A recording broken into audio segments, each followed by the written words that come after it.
Hello, Stephen White, Trekboy89 here. I went to Sydney for Mardi Gras for the week, so um, basically I couldn't access my YouTube for the whole week, so I wasn't able to do any videos or anything. So I missed a few events. Star Trek Discovery getting its third season, the next episode of Discovery, the next episode of the Orville, which is what I'm doing now, Captain America, Captain Marvel, a bunch of things. But I'm catching up now, and right now, Orville, episode 9, Identity Part 2. Now, everyone, of course, was speculating what's going to happen in the next episode. I was thinking there seemed to be two trains of thought. One was that the episode was going to break the whole series and we are going to lose Isaac and there was going to be a war between Earth and his race. And other people just felt that no, he would come back, he would find his feelings for the crew and he would save them and he'd be the hero and the show would kind of go back to its format. And I didn't think that was going to happen. I thought the whole point of this was to shake it all up because maybe season 2 there has been some gossip about the ratings not being high enough, and whether that's just Discovery fans and haters trying to make it look bad, or if it actually was them trying to sort of do their own little sweeps week or something. But okay, we start off. The crew is still being held. Now, why are they being held? I'm thinking, why aren't they just killing them, just using the ship? I guess we'll see later that they needed them to communicate. Yet they didn't seem to understand humans enough to know that they wouldn't help destroy their race. They wouldn't help them invade their territories. So, of course, they use a code. They just work it out. They destroy the crew of the other ship that was going to help them, that was going to go back to Earth and basically let them know what was coming was an invading force, not an emissary or anything. I'm just looking at my notes from when I actually watched the episode. There are a few things that I thought improved in the second episode. Claire was a mother first. She seemed to be obviously now thinking more of her children, and the first episode I felt she was naive and it didn't seem realistic that she would have gotten as involved with Isaac and would have such a hard problem understanding that he was a robot and that he didn't have emotions and that he wasn't going to be loyal or have any sentiment or anything for her kids. Now, through the episode we discovered that he has an awareness. He is more than a machine. He did care about them. There was a reason other than research for him doing what he did. And eventually, of course, he saves the day because naturally the crew try to escape. The machines try to use examples. They actually throw a man out of airlock, which was a far better chilling sequence than the one in Discovery with Ash. And seeing the man floating in space, blue and dead, that you knew he wasn't going to be saved. There wasn't. I probably shouldn't be comparing the two scenes, but it wasn't really disturbing, but it was just chilling enough.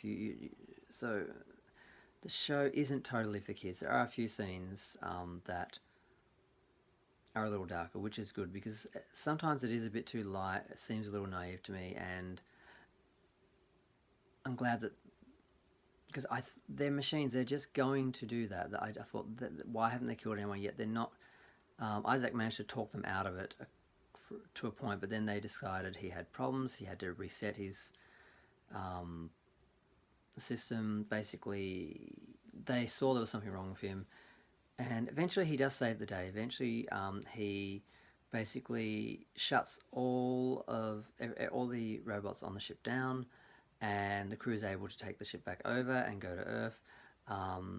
Earlier, I forgot their names.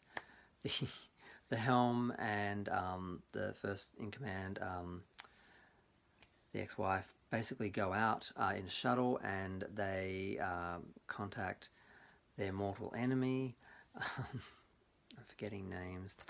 The Krill, and they basically convince them that they have a mutual enemy, a threat. They help them.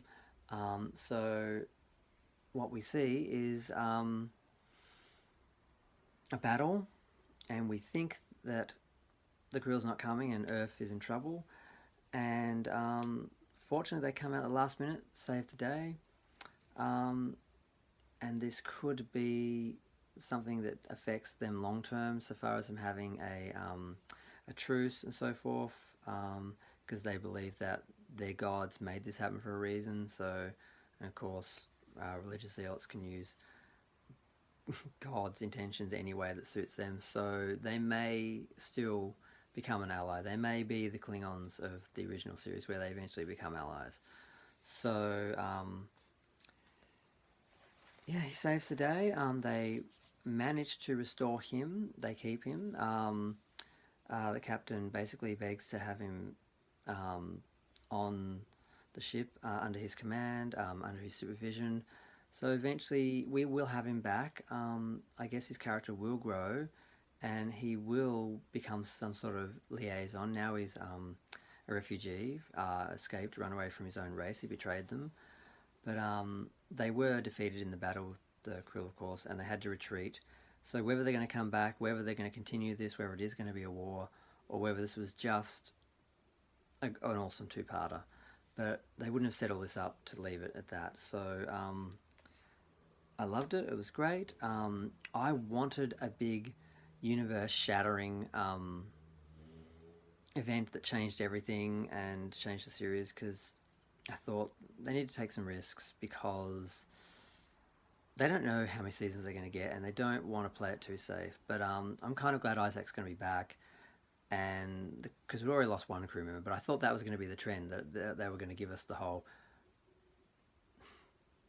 like, Next Gen was, well, Next Gen did lose cast backwards and forwards. So, but the idea that no one dies in sci-fi and you have the same crew all the time and every week the same people, I thought they were going to take that up from Next Gen. But then when I saw this, when the security officer left and then this, I thought maybe they were going to shake it up more, but they pulled back a bit. So I'm happy with it. I enjoyed it. My friend who watched it with loved it.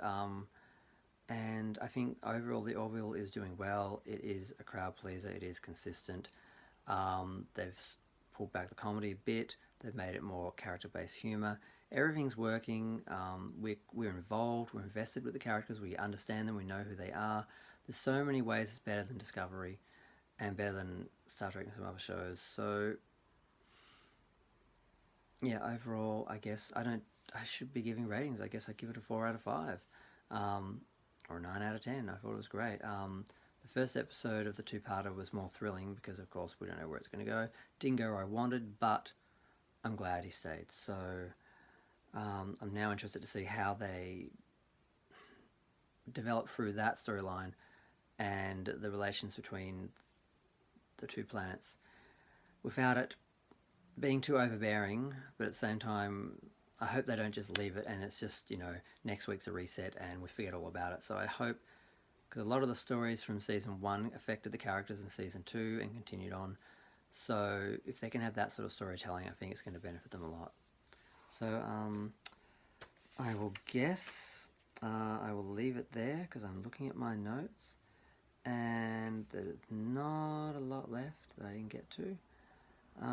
But I may also do a proper scene-by-scene review of the season episodes later on, or maybe just an overview of the season later. So if I've got anything more interesting or something I think people might want to know or I discover, I'll let you guys know. Thank you for watching. I can't wait for the next episode of The Orville. And I hope everyone's watching it, and I hope you watch my video on it. Thanks. Bye.